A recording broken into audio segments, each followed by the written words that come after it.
નમસ્તે મિત્રો, ફરી એકવાર તમારું સ્વાગત છે નવી ધમાકેદાર સ્ટોરીમાં। તો મિત્રો, મારું નામ પાયલ છે। હું ગુજરાતની રહેવાસી છું। મારી ઉંમર 20 વર્ષની છે। આ વાત 1 વર્ષ પહેલાની છે, ત્યારે હું 19 વર્ષની હતી। તે સમયે હું મારી બહેનના ઘરે ગઈ હતી, કારણ કે તે સમયે તેના ઘરે કોઈ રહેવા વાળું ન હતું। મારા જીજુના ભાઈની પત્નીએ બાળકને જન્મ આપ્યો હતો, તેથી જીજુ અને મારી બહેન ગામડે જવાના હતા।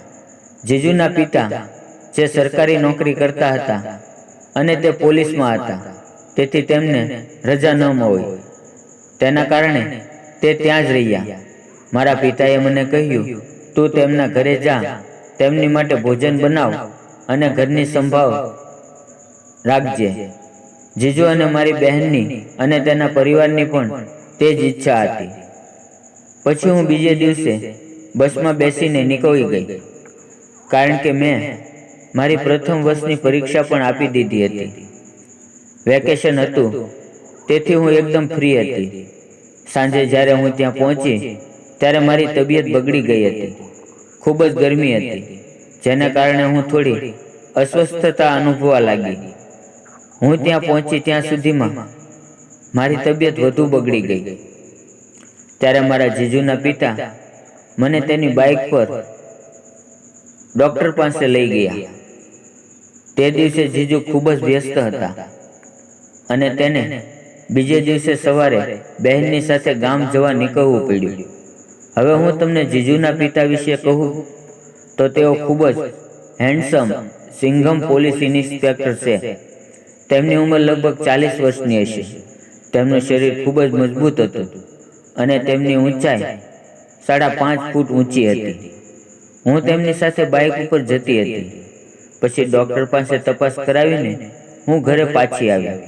રાતે અમે બધા જમ્યા અને સૂઈ ગયા। બીજે દિવસે મારા જીજુ અને મારી બહેનની બસ હતી, એટલે તેઓ પણ ગામ જવા રવાના થયા। હવે માત્ર હું અને મારા જીજુના પપ્પા ઘરે હતા, કારણ કે મારા જીજુની માતાનું અવસાન મારી બહેનના લગ્ન પહેલાં જ થઈ ગયું હતું અને ભાઈ અને તેની પત્ની ગામમાં જ રહેતા।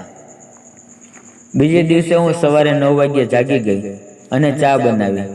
જ્યારે મેં જીજુના પપ્પાને ચા આપી, ત્યારે તેમણે કહ્યું, હું આજે સાંજે બહારથી જમવાનું લાવીશ, તેથી ઘરે જમવાનું બનાવીશ નહીં। મેં કહ્યું, ઠીક છે। હું ખૂબ શરમાળ હતી। હું તેમની સામે વધુ બોલતી નહીં। પછીના 10-12 દિવસ સુધી બધું સામાન્ય રહ્યું। પછી એક દિવસ જ્યારે હું રાત્રે જાગી ગઈ, ત્યારે મને થોડો અવાજ સંભળાયો। હું મારા રૂમમાંથી બહાર આવી। પછી મેં જોયું કે આ અવાજ અંકલના રૂમમાંથી આવી રહ્યો હતો, તેથી હું ત્યાં ગઈ। તેમના રૂમનો દરવાજો ખુલ્લો હતો। જ્યારે મેં અંદર સંતાઈને જોયું તો મારી આંખો પહોળી થઈ ગઈ, કારણ કે તે અંકલ અજીબ કરી રહ્યા હતા। તે તેના મોબાઈલ પર કંઈક જોઈ રહ્યા હતા। હું ત્યાંથી ભાગીને મારા રૂમમાં આવી। તે દિવસથી હું ઈચ્છા ન હોવા છતાં અંકલ વિશે વિચારવા લાગી। 15 દિવસ આમ જ વીતી ગયા અને અંકલ મને ગમવા લાગ્યા। હવે મેં નક્કી કરી લીધું હતું કે અંકલને હું તે ખુશી આપીશ, કારણ કે તેમની પત્નીના અવસાનને લગભગ 10 વર્ષ થઈ ગયા હતા અને તેઓ તે ખુશીથી વંચિત હતા। જ્યારે પણ તે ઘરે આવતા, ત્યારે હું તેમને જોઈને હસતી।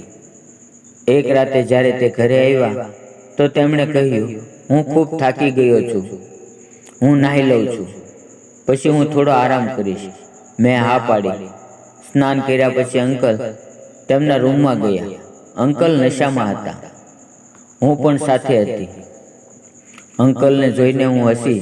થોડી વાર પછી હું ત્યાંથી જવા લાગી તો અંકલે ઊભા થઈને મને પકડી લીધી, જોકે હું પોતે પણ એવું જ ઈચ્છતી હતી। મેં દેખાવ કરવા વિરોધ કર્યો, પણ પછી રાજી થઈ ગઈ। પછી અંકલે મને કહ્યું, હું તને પહેલા દિવસથી જ પ્રેમ કરું છું। હું તમારી સાથે બધું જ કરવા માંગુ છું।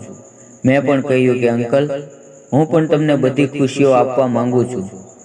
તે પછી તેમણે મને નજીક ખેંચી પોતાની બાહોમાં લીધી અને મને વહાલ કરવા લાગ્યા. હું પણ તેમની સાથે સાથ આપવા લાગી. પછી મને ઊંચકી તે મારા ઉપર આવી ગયા અને હાથ ફેરવવા લાગ્યા. હું તેમની સામે ગાભા વગરની હતી. પહેલી વાર હોવાથી મને ખૂબ જ શરમ આવતી હતી. ઇન્સ્પેક્ટર સિંઘમ સાહેબે પોતાની સર્વિસ રિવોલ્વર બહાર કાઢી. તે પછી રૂમમાં એવું તોફાન ઊભું થયું જે 2 કલાક પછી શાંત થયું. આમ તે રાત્રે 4 વાર મને ખૂબ જ જોરથી બંદૂક દેખાડી અને બંને ખૂબ ખુશ હતા. પછી સવાર થતાં જ એમણે ચા બનાવી અને અમે બંનેએ ચા પીધી. પછી અમે ફરી સૂઈ ગયા. તે દિવસે તે ડ્યુટી પર પણ ન ગયા. હું 30 દિવસ રહી અને આ દરમિયાન મને તેણે અનેકવાર પોતાની બંદૂક દેખાડી. હું ખરેખર તેને ખૂબ જ પ્રેમ કરું છું. હવે હું દરરોજ તેની સાથે ફોન પર વાત કરું છું અને જ્યારે પણ હું મારા જીજુના ઘરે આવું છું ત્યારે અમને બંનેને તક મળતા જ અમે બંને એકબીજામાં ખોવાઈ જઈએ છીએ. છતાં આજ સુધી મારા પરિવારમાં કે તેના પરિવારમાં કોઈને અમારા સંબંધની ખબર પડી નથી. જો મિત્રો વિડીયો પસંદ આવ્યો હોય તો વિડીયોને લાઈક, શેર અને ચેનલને સબસ્ક્રાઈબ કરી લેજો. ફરી મળશું એક નવા વિડીયોમાં. ત્યાં સુધી આવજો. વિડીયો પૂરો જોવા બદલ તમારો ખૂબ ખૂબ ધન્યવાદ.